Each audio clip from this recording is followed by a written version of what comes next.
വെള്ളിയാഴ്ച മസ്കത്തിലും സെലാലയിലും സൗജന്യ ബസ് യാത്ര.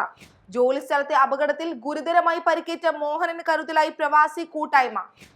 ഖദ്രയിൽ വാഹനാപകടം, മലയാളി മരിച്ചു. ഒമാനിൽ നിന്നുള്ള പ്രധാന വാർത്തകളുമായി ഗൾഫ് അപ്ഡേറ്റ്സ് ഒമാൻ തുടങ്ങുന്നു. എല്ലാ പ്രേക്ഷകർക്കും സ്വാഗതം.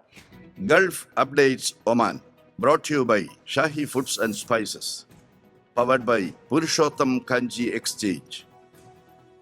ലോക പൊതുഗതാഗത ദിനാചരണത്തോടനുബന്ധിച്ച് മസ്കത്ത്, സലാല നഗരങ്ങളിൽ സൗജന്യ ബസ് യാത്ര പ്രഖ്യാപിച്ച് ദേശീയ പൊതുഗതാഗത കമ്പനിയായ മവസലാത്ത്.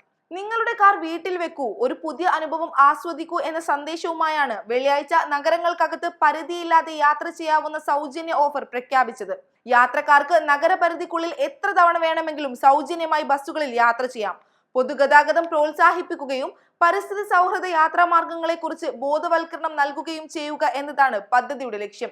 പൊതുജനങ്ങൾ ഇതിൽ പങ്കാളികളാകണമെന്ന് മവസലാത്ത് അധികൃതർ അഭ്യർത്ഥിച്ചു.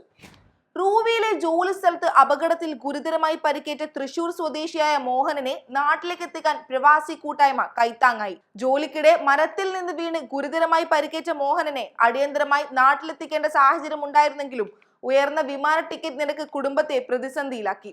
വിവരം ലഭിച്ചതോടെ ഒമാൻ പ്രവാസി അസോസിയേഷൻ വാട്സ്ആപ്പ് കൂട്ടായ്മയിലൂടെ വെറും 13 മണിക്കൂറിനുള്ളിൽ ആവശ്യമായ തുക സമാഹരിച്ചു. മറ്റ് സംഘടനകളും സഹായവുമായി രംഗത്തെത്തി.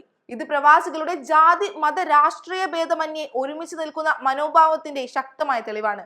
ദുരിതത്തിൽപ്പെടുന്ന ഒരാളെ സ്വന്തം ആളായി കണ്ട് കൈത്താങ്ങാകുന്ന ഈ കൂട്ടായ്മകൾ പ്രവാസി സമൂഹത്തിന്റെ ഏറ്റവും വലിയ സമ്പത്താണ്.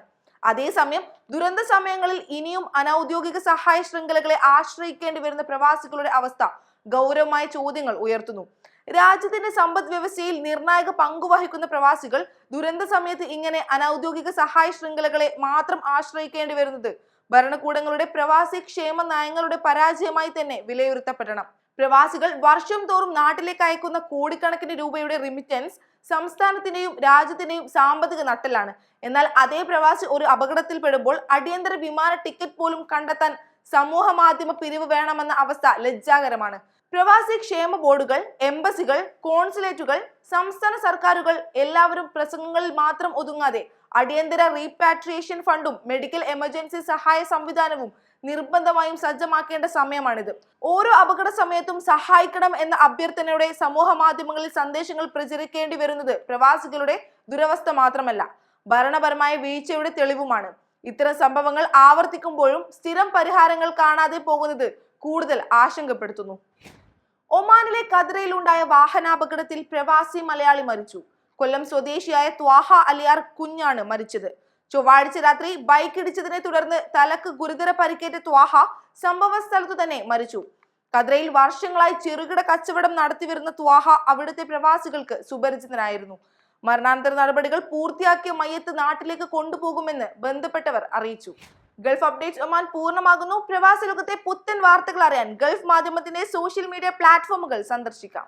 ഗൾഫ് അപ്ഡേറ്റ്സ് നിങ്ങളുടെ വാട്സാപ്പിൽ ലഭിക്കുന്നതിന് നിങ്ങളുടെ പേരും സ്ഥലവും 96201150 എന്ന നമ്പറിലേക്ക് വാട്സാപ്പ് മെസ്സേജ് അയക്കൂ.